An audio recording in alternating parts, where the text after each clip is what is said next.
but dudes written's a product of my shrewd penning. Confused in it, I'm saying I've chewed mics to a crew likes delusions, exuberant mic.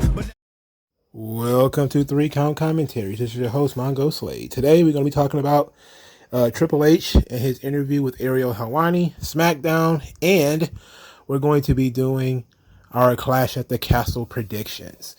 So let's get the Triple H, Ariel Helwani quick hits out the way.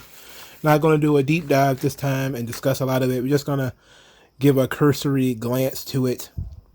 All right, so on his new job as head of creative, he talked about how he marveled at Vince's ability to multitask because he was doing more than one job.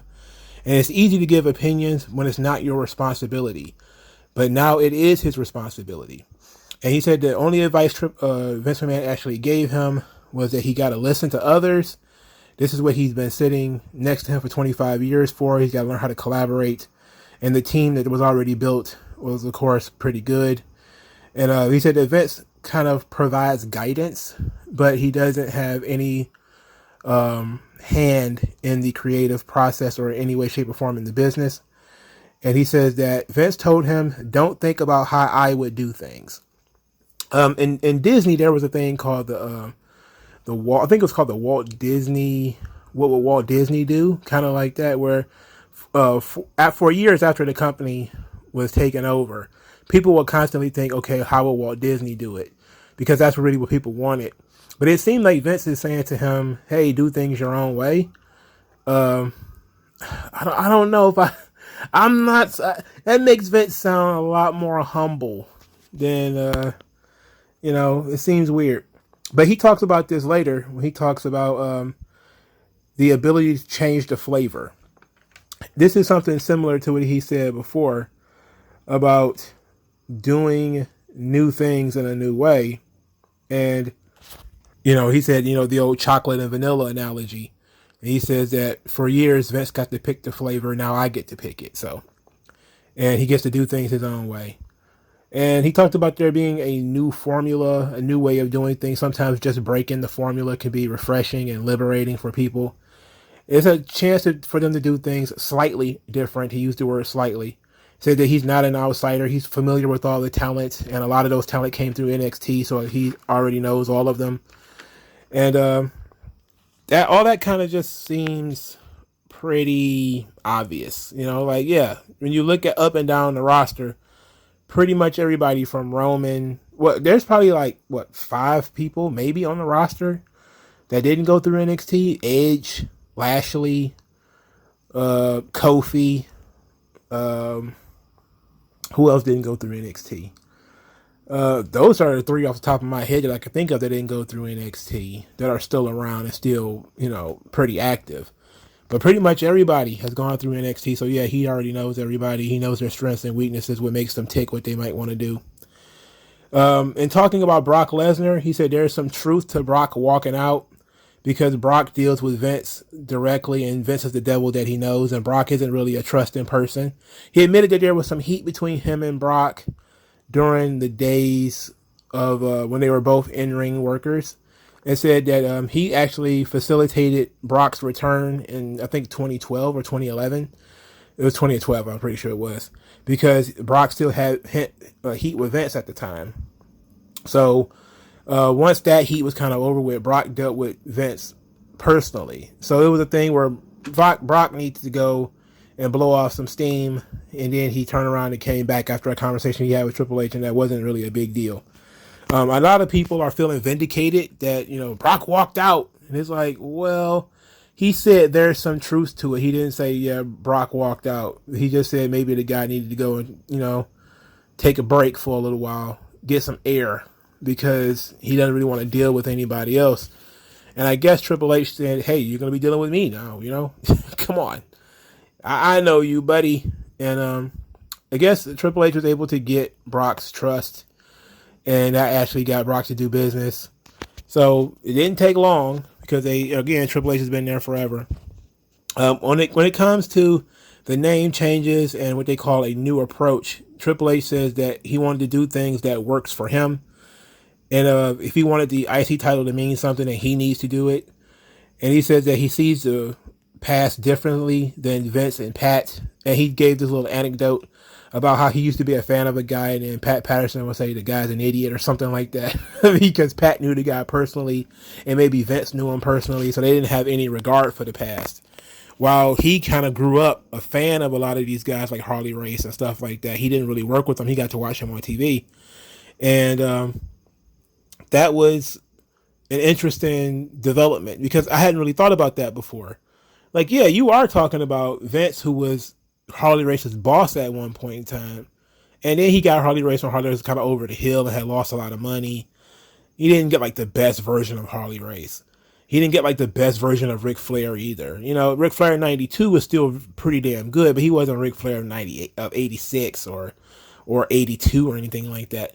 So yeah, I get what he means by that. And you know, he views the past differently. He views the past with rose-colored glasses, while Vince and Pat didn't really see it that way. And I thought it was interesting that he said Pat and not Kevin Dunn. Because I know Kevin Dunn doesn't care about the past either. But I guess he didn't want to throw Kevin Dunn under the bus because Kevin Dunn still works there. He said when it comes back to bringing names that he wanted to make things a little bit more real. So that makes sense. He says he 100% agrees with the concept of being a WWE superstar is better than being a pro wrestler. That anybody can be a pro wrestler, and he doesn't consider it a knock, but anybody, got two guys in a bar, can be a pro wrestler. He said, and he kind of gave the analogy of football. Like, anybody can play football, but are you in the NFL? Anybody can play basketball, but are you in the NBA? And I think that's the best way to look at it. And I think that's very true. So I like that. You know, why it just, I guess, makes the wrestlers feel more comfortable to use the word wrestler. He just kind of just doesn't argue with it. But it's not, I've never seen wrestler as being something that was, you know, sacrosanct or some kind of golden thing. Because I forget, I think Millennial Smart had a, when I first found his channel, I think it was, he had like two pictures, and I think it was Alexa Bliss and it might have been like Stone Cold Steve Austin or something. And it said like these two people have the same job. And it's like, when you look at it from that perspective, yeah, you can see how ridiculous it looks. That WWE Superstars applies to Alexa Bliss and applies to Roman Reigns. You know, it applies to both of them. And, you know, but there's no way to escape that. You know, there's no way to, but you can say, look at Orange Cassidy and look at Drew McIntyre and say, which one of these guys do you think is a pro wrestler? You're wrong. It's both of them. So it's like, that's weird. But at the same time, the guy who gets cut from the basketball team is a basketball player, and so is LeBron James. So, but everybody knows that LeBron James is a superstar. So he'll be like an NBA superstar, NBA megastar, future Hall of Famer, legend, yada, yada, yada. There has to be a delineation. And as Triple H said, you know, it's a different level. When it comes to the talent releases, he talked about, again, most of the roster came from NXT. He didn't look at it as an NXT purge because most of the roster is still from NXT. And he said that a lot of these releases wasn't up to him because he, you know, booked them in NXT, but he was not in charge of whether they were used on Raw or SmackDown, how they were used on Raw or SmackDown. And it was up to the writing team and Vince. But now that it is, and that was Vince's prerogative, say now it's my prerogative. And he kind of gave his philosophy by saying that talent is talent, no matter their background, whether they're an indie wrestler or a collegiate athlete, whether they're older or younger or whatever. He just sees talent as talent. He said he focuses on whether the talent can advance what they want to do, and if that talent can tell stories and work and all that kind of stuff, he's willing to work with them, regardless of their background or who pushing for them and all that kind of stuff. So he's kind of trying to argue that he's removing some of the old biases that was involved with the old system. That if you were pushed by some person like Paul Heyman, for instance, you might get the screws put to you. If you came from another place with another gimmick or another name or something like that, they would put the screws to you or something like that. He's basically saying that he's not going to get involved with that. He talked extensively about NXT and the changes to NXT. But Jericho jumped out of his skin and said something about that. So we're going to be talking about the NXT part in in the Jericho Tears of Jericho video. Let's see. He also talked about his health issues. He went through that whole thing and how scared he was. He was afraid of dying the whole time. He was supposed to work with Gable Steveson at WrestleMania that year, but then he ended up getting sick, so it didn't actually happen. And he said he didn't really want to work anyway. He didn't really want to wrestle anyway. So that was interesting. He talked a little bit about Stephanie, of how she had the shortest leave of absence ever, and she was the rock of the family. She was there for every single moment of his medical issues. She was there for his surgeries when the defibrillators put in and all that kind of stuff. And that led to her leave of absence because she was kind of burned out at the time. He talked a little bit about Scott Hall because Ariel Helwani talked about it, asked him about it rather. And Scott Hall, he said that Scott Hall had a great mind for the business, and he's probably doesn't get enough credit for it. And I've heard that story a lot about, Scott Hall being, focusing on simply changing certain things to make things a lot more simple for everyone. But the most interesting piece is that he was asked about 4 people making a return.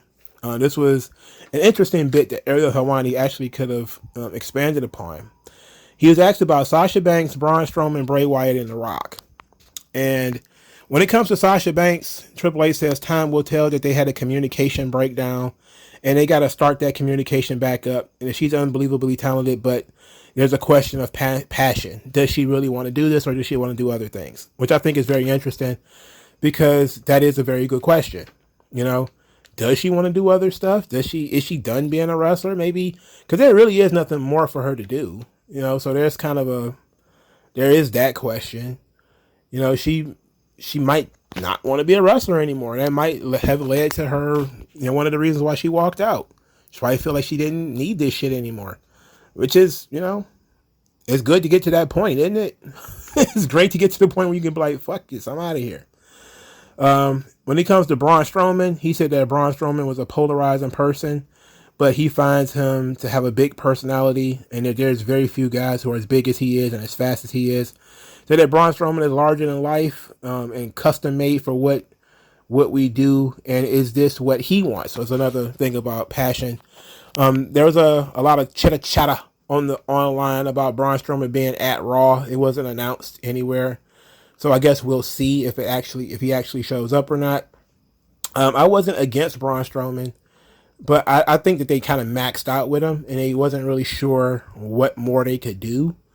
Maybe Triple H has some more ideas, and I'm always interested in that, because Braun Strowman, outside of the silly choo-choo train shit they were doing with him, the guy was getting better at promos.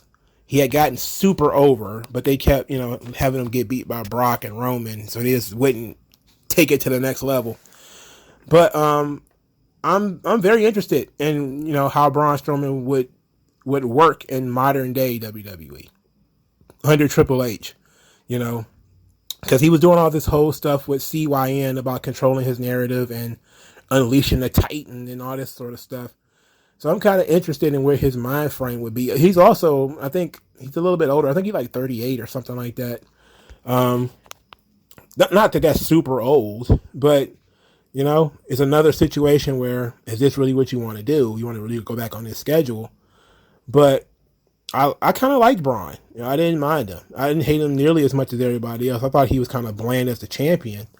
But that was more, them booking him to feud with Miz and Morrison for 2 fucking months. And him having bad matches with the next guy, Bray Wyatt. So when Bray Wyatt's name was mentioned, Triple H basically said that he was a whirlwind, a crazily creative guy, but he needs direction, and he needs somebody to know how to harness his creativity. And he said at some point he needs to stop thinking and start doing. And that Bray Wyatt had an issue with, he would come up with these crazy ideas, things would get half done, and then he would kind of break off and start doing something else. It just seems like I've had those type of situations. Like when I'm a writer, I have those kind of the word I'm looking for is like fleet of fancy, I think it is, where you have an interest, an intense interest in something, and maybe you start working on it, and then out of nowhere, for some odd reason, you just don't care anymore, and you just don't want to do it anymore. You want to go in a different direction. I've done that several times where I would start writing a novel or something, and I'll just drift off.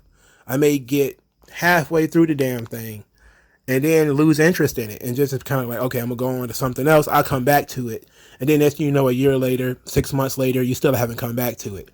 And it seemed like Triple H is saying that's the kind of stuff Bray Wyatt was into, and maybe that's the kind of shit that got him, bumped heads with Vince. Is not necessarily that he wanted to do things Vince didn't want to do, but maybe he was just all over the place, and Vince just didn't have time to argue with this fucking guy, and and what he wanted to do. But it's also a question of passion of, does Bray Wyatt really want to do this?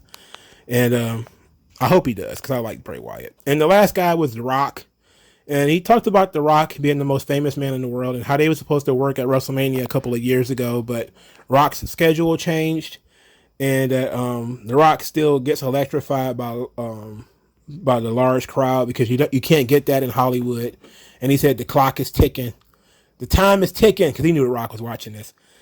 Or at least going to get to see this particular clip. And he says he knows that The Rock has a burning desire to come back. It's all about timing and making sure the thing is right. And then he says, just kind of a closer, sometimes talent is difficult to work with, that they have a reputation for being difficult to work with. And he says that, sometimes a guy's an asshole, but he wants him to be my asshole. Basically, be the kind of guy I'm used to. And that sometimes talent need a lot of communication and a lot of work. So it was a really good sit down conversation. You get a lot out of it. Triple H seems to be ready and trying to figure out how to deal with, problematic talents. Even though I think probably the most problematic of the bunch would more likely be Sasha Banks and her sort of diva mentality towards everything, But other than that, hopefully he can make some of these things happen and bring some of these people back. I'm not against any of them being brought back. I'm more concerned about what he would do with them. Bray Wyatt is the kind of guy you don't have to give the belt to. So you can always add some stuff, especially some character stuff to your shows by having him on it. Because he always can add characters and layer stuff. And there's always going to be some really cool shit he could probably do with Karrion Kross. Same thing with Braun Strowman. And Drew. And if you're gonna get a belt to Drew McIntyre, which it seemed like they might, you need a guy like Braun who can be an opponent for Drew. He also got some good. Him and Bray both have some good linkage with Roman and Drew. Some unfinished business from the pandemic, which might be fun. So there's a lot of stuff there. You also got Judgment Day, where you might want to add some people to them. Hell, Karrion Kross would fit perfectly in Judgment Day, and I think that actually would be an excellent little stable right there. Karrion Kross, Damian Priest, Finn Balor, and Rhea Ripley. That could rule. With Scarlett, that could kick ass for sure as a stable, and it fits Karrion Kross's gimmick, because his whole thing is TikTok to Armageddon or something like that. So that could really fit. They're on two separate brands right now. I'm just throwing ideas out there. But I liked it. I liked the Ariel Helwani video. SmackDown, I like parts of SmackDown. I didn't think it was that great. I didn't think it was that awful either. The Viking Raiders defeated the New Day in a Viking rules match, which essentially falls count anywhere. There was a wooden ship. There were wooden shields all over the place. They did some scrapping out in the crowd with a crossbody from Xavier Woods. Mjolnir was under the ring, which is a pink and gold hammer. I instantly was like, what the fuck? The match I felt went too long. Viking Raiders win. It is what it is. There was a series of Roman Reigns vignettes throughout the night of them talking about looking at his title reign from different perspectives. The first reign was how many different opponents he had. He had 2 years. He had like 23 different opponents. And the second vignette, they talked about his main events, 16 main events over the course of several big pay-per-view events versus champions, legends, Hall of Famers, and each time Roman Reigns came out victorious. They talked about Smackdown, aka the Island of Relevancy, 7 title defenses on Smackdown TV. Of course, he won them all. The fourth vignette was about the different match types: Hell in a Cell, Last Man Standing, Steel Cage Match, Extreme Rules, and then how Roman always comes out stronger on the other side. And the fifth and final one was about the longest, Roman being the longest reigning champion of the modern era, and how that reign made it last forever or something like that. So throughout the night, that was sort of these Paul Heyman narrated vignettes, which were absolutely beautiful. They were also pretty good. I would have liked for them to be a little bit longer. They were all very short. I would have liked for them to be a little bit longer. We got Sami Zayn stuff. So let's talk about that. So Sami Zayn was dressed in a little snazzy, smoker's jacket. And he had a man bun, preparing himself for Roman Reigns celebration. He's like he had wrote a speech. The Usos think that Paul Heyman should have been there. Paul Heyman was not there. He was still in traction from SummerSlam. So they're really telling a long form story with Paul not being there. Jey Uso was upset about Sami Zayn not handling Kevin Owens. But Sami Zayn kind of appealed to Jimmy by saying that he was trying. He's trying to handle this thing. He was doing his best. And Jimmy, not quite covered for him, but was feeling bad for him. Later, Sami Zayn gets some icky black roses, what it seemed like, that with a card that said TikTok. So Karrion Kross is now targeting Roman Reigns. Very interesting. He didn't tell anybody about this, which is, probably not a good idea for him.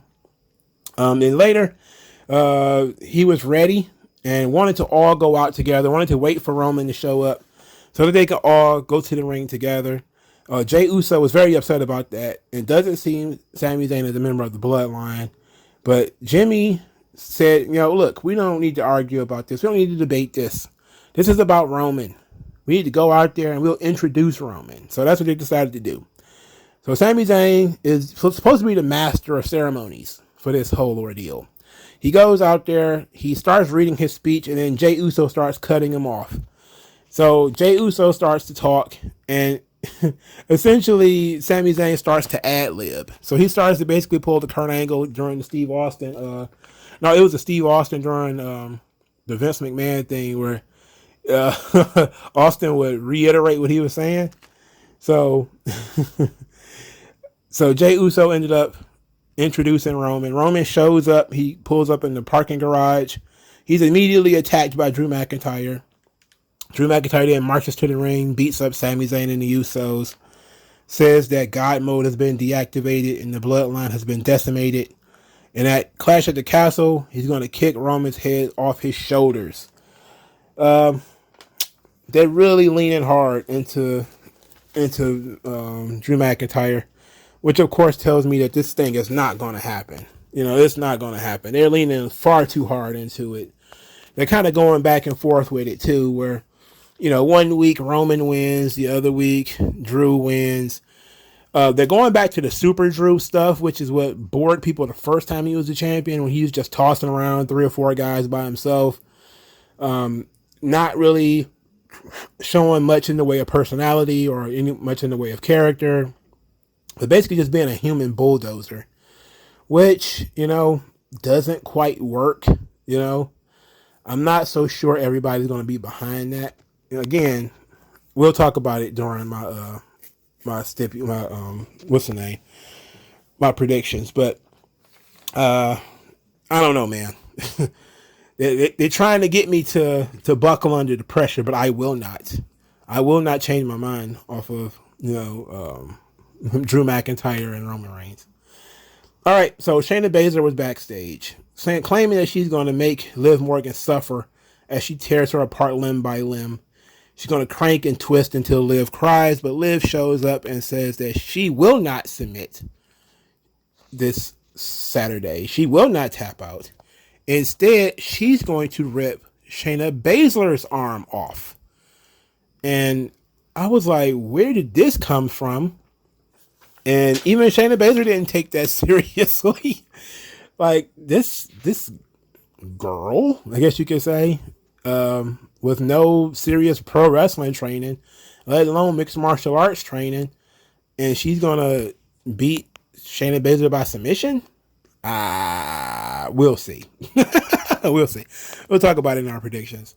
Karrion Kross cut an excellent promo talking about a moment in time, saying a moment in time can mean so many things. For Drew, it's a time to reflect over the beatings he's been getting from him.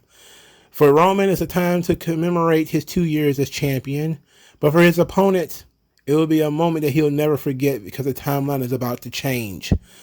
And we get Karrion Kross versus Drew Gulak in a match that was very, very short, as it should have been. Kross looks significantly younger with hair. He looks like he's 27 with hair. Thank you. Instead of looking like he's 40, he looks 27. He looks phenomenal. His entrance was tremendous. Scarlett was voluptuous. And he won in absolute, fashion. Absolutely just destroyed Drew Gulak, as he should. After the match, he ties Drew Gulak into the ropes, which, similar to a scarecrow, and which you might see in like Jeepers Creepers or something like that, where it's almost like he crucified him, just kind of left him hanging there. And I was like, ooh, there's some real symbolism there about that. There's some real symbolism about leaving. He's a martyr in a way, that you could say that Drew Gulak was a martyr. He's kind of left on the cross, right? These have been elements of Karrion Kross's character that were added online. The whole religious aspect, him smoking cigars in the church and all that kind of stuff. He hasn't been doing that on TV because he can't smoke on WWE TV. But he's done a couple of vignettes where he's kind of utilized the Catholic symbolism and stuff like that into the character. So I'm very interested in like him leaving guys posed in their wake. I was always a big fan of that. Like, I kind of missed that old school wrestling thing where a guy would beat his opponent and then do something special to him. Like, $1 Million Man would put money in his mouth. Or, Undertaker would put a guy in a body bag. Or, something like that. Jake the Snake Roberts would put the snake all over the guy. So this kind of, if he continues doing this, like beating these dudes and then tying them up in the ropes, kind of like as trophies, like that could be awesome. That could really add something to the character and add some menace to the character.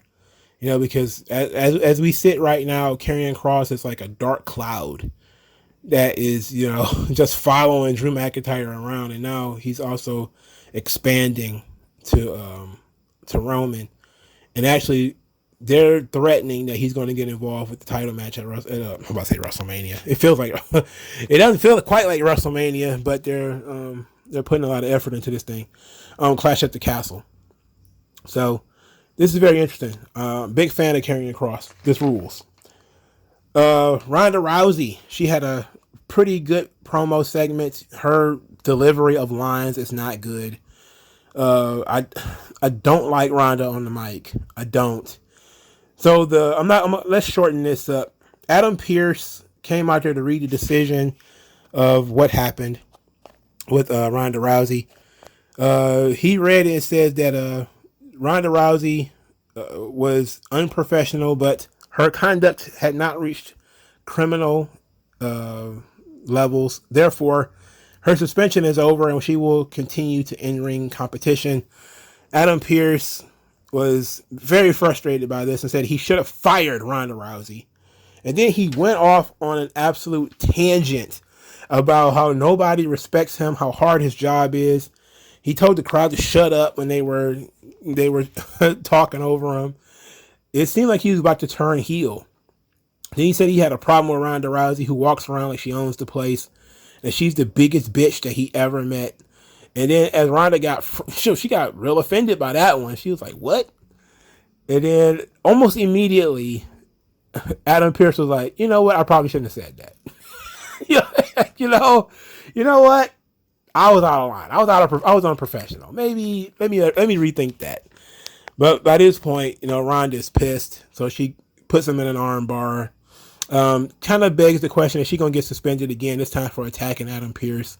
This Adam Pearce blowing his top, it's been a long time coming. Adam Pearce is always being bothered by people. He was getting bothered by Roman, 2 years ago? He was getting disrespected by Sonya Deville just a couple of weeks ago. I think she smacked him. And now Ronda Rousey, when she said that I'm just doing my job, is the excuse of spineless mental management and all this kind of stuff. I mean, she's real disrespectful. And this guy's like, I've had enough. And I love how quickly he broke it down and he made it feel so real. Like, I work on not one show, but two, not on one network, but two different rosters. Everybody just disrespecting me. It was great. It was phenomenal shit. I'm all for a heel Adam Pearce, though. Stressed out boss Adam Pearce. I'm all for it. I don't think they'll go that route, though. Maybe they, what? Do they really need to go that route? They don't need to, I guess. It's kind of cliche to have the heel authority figure, especially considering Sonya Deville was just a heel authority figure, but whatever. Hit Row defeated Maximum Male Models. Mansoor is the Sultan of Suave. I was like, oh my God, what does that mean? Los Lotharios is out there to help Maximum Male Models. Hit Row still managed to win. The Los Lotharios came out there to help, and all of a sudden it was 4-on-2 with Los Lotharios and Maximum Male Models beating them up. The Street Profits came out there to save Hit Row. Okay, so they're setting up an 8-man tag. Los Lotharios, at least they're doing something. At least they're doing something. It seems like they're going to split this into two groups. That maybe Maximum Male Models will be Max Dupree, and Los Lotharios will take Maxine Dupree as their manager. Or they just may put Los Lotharios within Maximum Male Models. That's very cool. I don't know, man. I hate the Maximum Male Models theme song. It's absolutely awful. It just literally sounds like trash. It literally sounds like a trash compactor with no rhythm. It sounds like Vince dances. It's that bad. It's awful. Truly.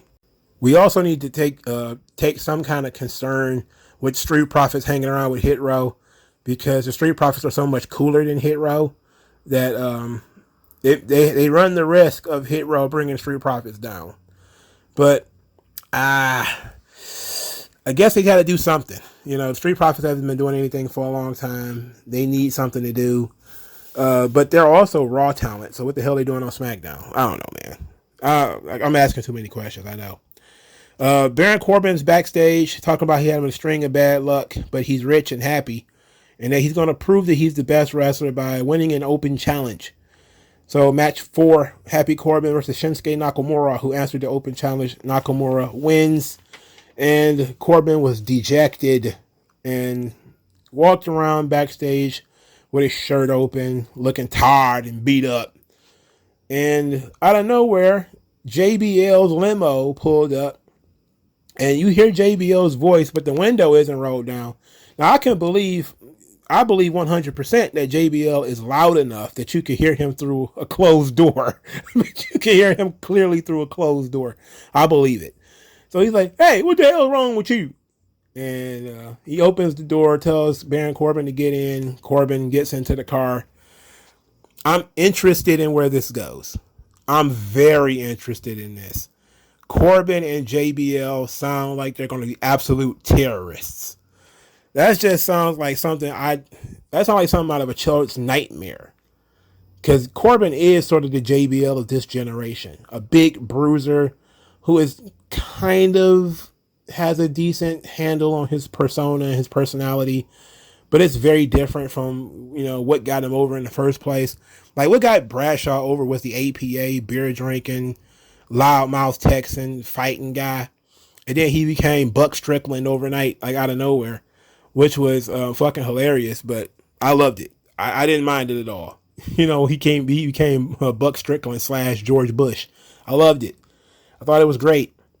And now they seemingly have done the same thing with Baron Corbin, where they turned him into some rich playboy when he started out as like this heavy metal, biker kind of guy. And that's really what worked in NXT. But as soon as he gets up to the main roster, it's everything but that. And I don't understand it. Like making him cut his hair, yeah, because he was thinning at the top of his hair. He was, looking old in the head. Making him get rid of it, okay. But taking away his leather jacket, he got the gnarly tattoos, and you want to put him in a goddamn waiter's outfit. Then you want to put him in Hawaiian shirts and make him dress like some grumpy old man. And I'm like, hell no. So I have no idea what they're planning to do with JBL and Corbin, but I tell you, I'm here for it. I'm here at least to entertain it. So I'm here to at least entertain that. So I'm in. All right, show me what you got. Butch defeated Ludwig Kaiser. Butch has a new theme song. Didn't hate it. Didn't necessarily think it was great either. Butch he looks like Pete Dunne. He's wearing Pete Dunne's gear, but he still has Butch's name.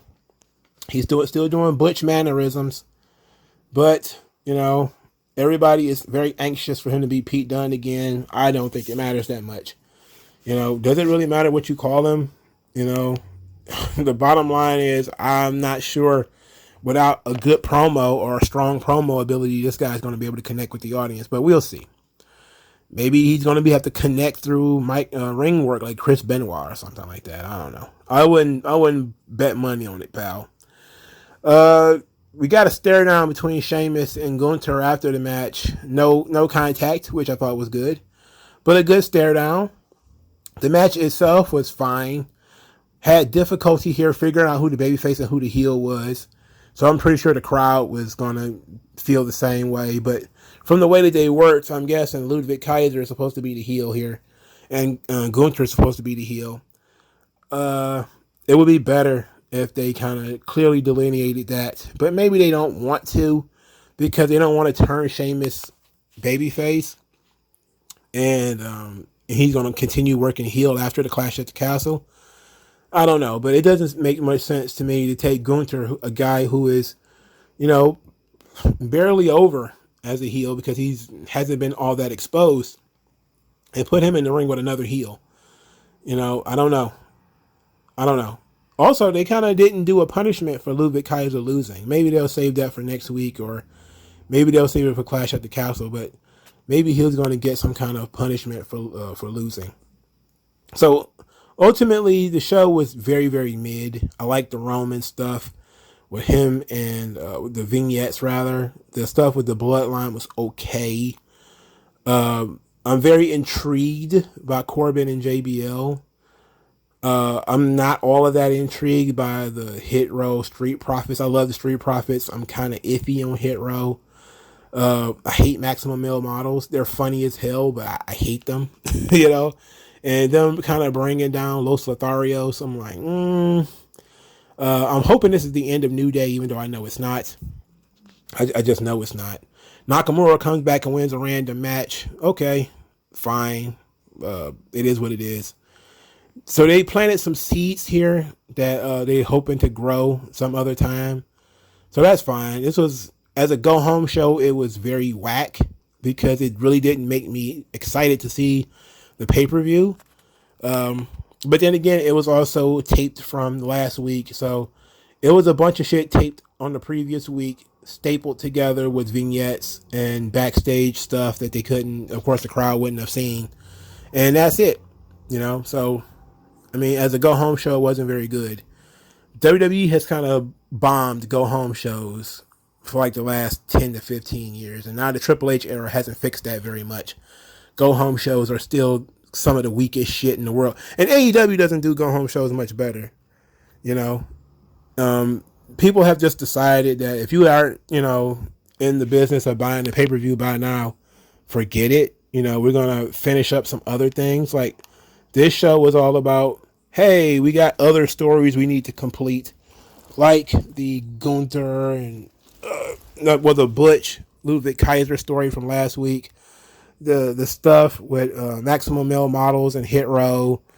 The stuff between the New Day and the Viking Raiders. That stuff is starting to be given, the B and C level stuff is starting to be given time rather than selling you on the A shit. Selling you on the A stuff that's supposed to get you to want to watch the show.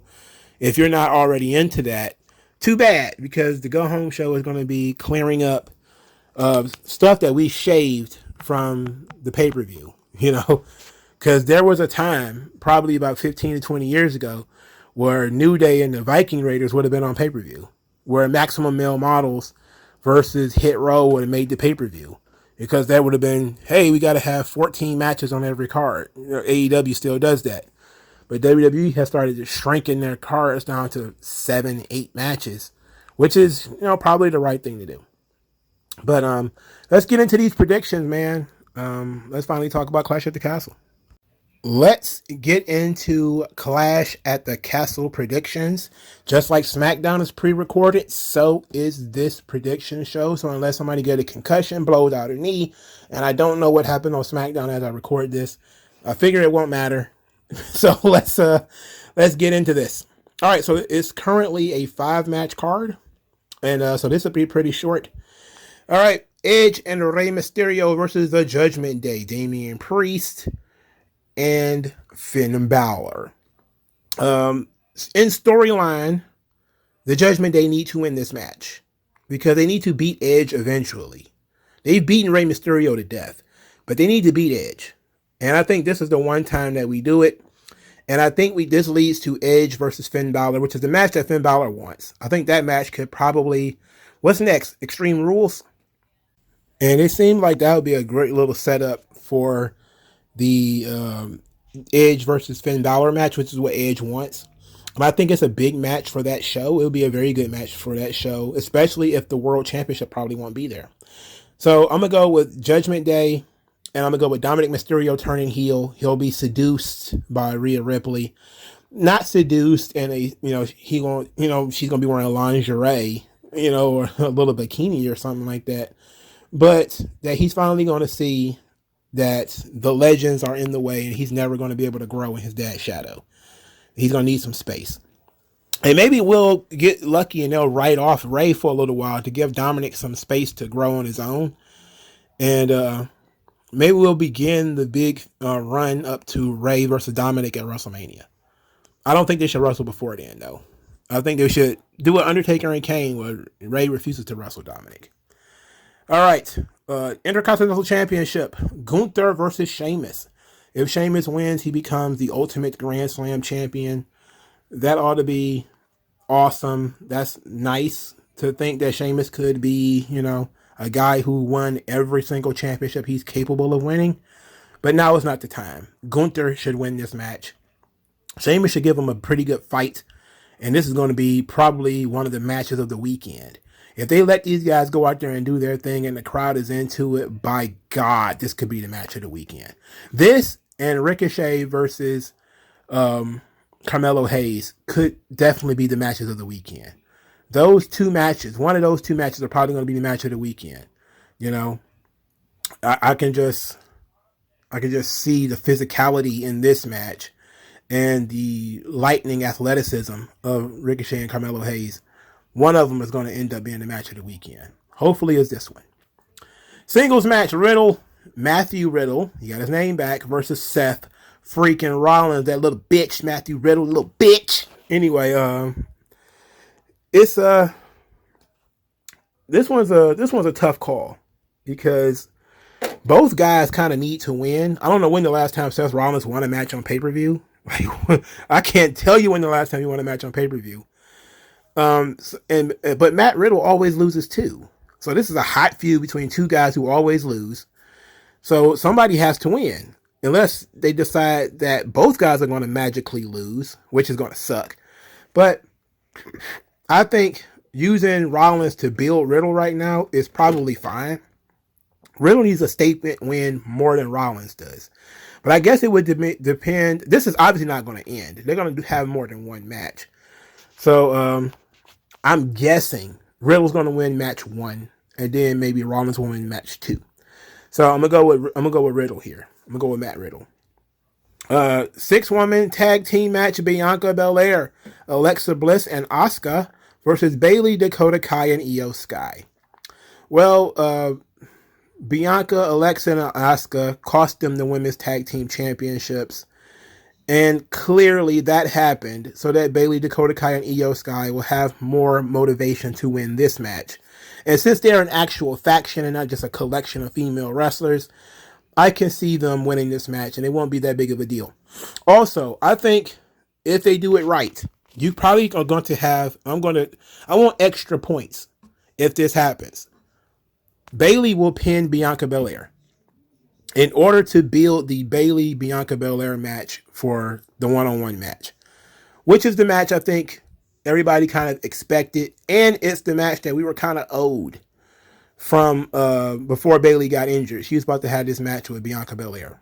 So I think they have Bayley pin Bianca to get some heat on that feud so that Bianca will now have to get revenge because Bayley cheated, hit her in the head with something, pulled her hair or something like that. So that's what I'm going to go with. I'm going to go with Bayley pinning Bianca Belair to win this match. Alexa Bliss and Asuka, they're probably going to fade into nothingness afterwards. Smackdown Women's Championship, Liv Morgan versus Shayna Baszler.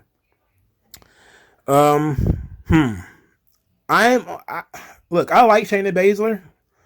I am just vexed by how she's been booked lately and how we're just going to turn on a dime that she's all of a sudden a killer now. Yes, this is more like what Shayna Baszler was in NXT, and yes, that is the correct thing to do.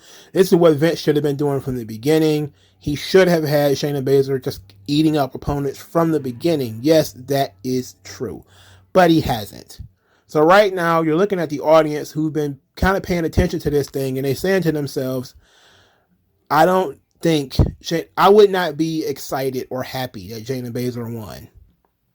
Okay, they'll probably just lose faith in Liv. It'll probably just kill Liv if Shayna wins. If Shayna wins, that's going to be like throwing the belt down a black hole because she's not over. Nobody's really, into her right now. So Liv probably should win. At the same time, though, Liv is a weak champion.